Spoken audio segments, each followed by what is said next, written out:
Masih bersama kami di Presisi Utama dan pemirsa, kita beralih ke informasi mancanegara. Demonstrasi pro-Palestina di berbagai universitas di Amerika Serikat terus berkembang. Yang terbesar di Universitas Columbia di New York, mahasiswa menuntut universitas memutus hubungan finansial dan akademis dengan Israel.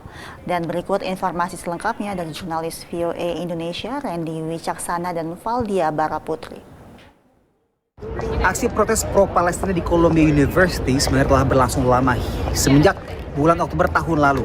Namun aksinya semakin masif dan bahkan berujung dengan penangkapan ratusan mahasiswa Columbia University oleh pihak kepolisian yang mendirikan tenda-tenda yang berkemah di wilayah utama Columbia University seperti ada di belakang saya saat ini. Sampai dengan Kamis 24 April, area kampus masih ramai dengan demonstran. Terdapat puluhan tenda, poster-poster, dan bendera Palestina. Di antara ratusan mahasiswa yang mengikuti protes, seorang mahasiswa berasal dari Indonesia. Ardi membuat wadah bagi mahasiswa Indonesia yang ingin berkontribusi dalam protes ini. Namanya Indonesian Diaspora for Palestine. Nah, tujuan utamanya sih sebenarnya dari forum ini adalah kita mau ikut solidaritas gitu sama teman-teman yang ada di Ancaman. Terus kita juga tahu bahwa kita punya view yang sama gitu. Kalau misalkan ya penjajahan di atas dunia itu harus dihapuskan. Terdapat beberapa tuntutan mahasiswa, diantaranya memutus hubungan finansial dengan perusahaan dan institusi yang mengambil untung dari pendudukan Israel di Palestina, memutus hubungan dengan universitas-universitas di Israel termasuk Tel Aviv University, dan menyerukan gencatan senjata permanen. Akses keluar masuk kampus sekarang semakin dibatasi semenjak tensi di dalam kampus Columbia University ini meningkat, seperti gerbangnya ada di belakang saya ini yang secara khusus ditutup. Kabar bahwa pihak kampus akan mendatangkan Garda Nasional untuk menertibkan demonstran ditepis oleh Columbia University. Mereka juga menyatakan pihaknya masih berdialog dengan para mahasiswa. Sebagian mahasiswa Yahudi merasa terancam akan protes yang terus berlangsung. It's very scary. I can't concentrate during the class because they're screaming all day. I'm scared to say that I'm Jewish because they're extremists. They were holding pictures and supporting Hamas. Sementara mahasiswa Yahudi lainnya termasuk Aharon justru terlibat dalam demo pro-Palestina.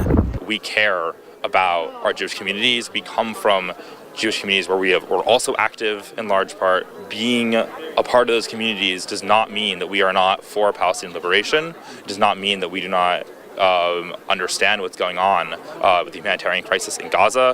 Demonstrasi pro-Palestina tidak hanya berlangsung di Columbia University, tapi juga menyebar di kampus-kampus top lainnya di Amerika Serikat seperti New York University, Yale, dan MIT.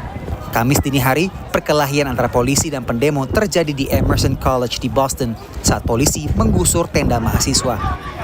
Ketegangan antara pihak keamanan dan mahasiswa juga terjadi di University of Texas di Austin dan University of Southern California di Los Angeles.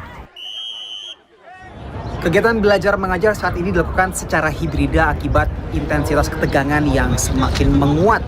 Akibatnya, mahasiswa sebagian melakukan kegiatan belajar mengajar secara daring, ada juga yang melakukan kegiatan belajar mengajar secara tatap muka, sampai dengan akhir tahun ajaran yang akan berakhir pada pekan depan. Dari New York dan Washington DC, Randy Wicaksana dan Valdia Baraputri, VOA. Kita beralih ke informasi lain, industri film Nigeria berkembang pesat dengan produksi mencapai 1.000 film per tahun, sehingga menjadi yang terbesar kedua di dunia setelah Bollywood di India. Desember lalu, sebuah film Nigeria memecahkan rekor box office domestik dan hal ini semakin mendorong optimisme para insan film negara tersebut. Berikut kita simak laporan Helmi Johannes dari VOA. Sinias asal Nigeria, Paul Cast, melakukan sentuhan akhir untuk film terbarunya berjudul Just the Two of Us.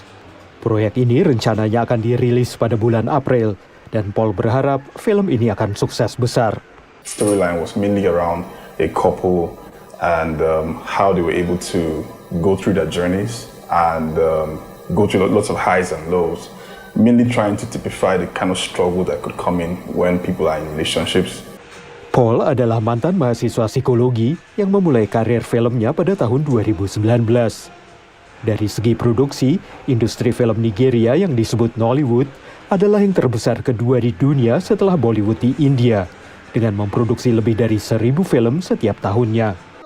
Desember lalu, film Nigeria berjudul A Tribe Called Judah menjadi film pertama yang menghasilkan 1 miliar naira atau setara dengan 1,1 juta dolar di box office domestik.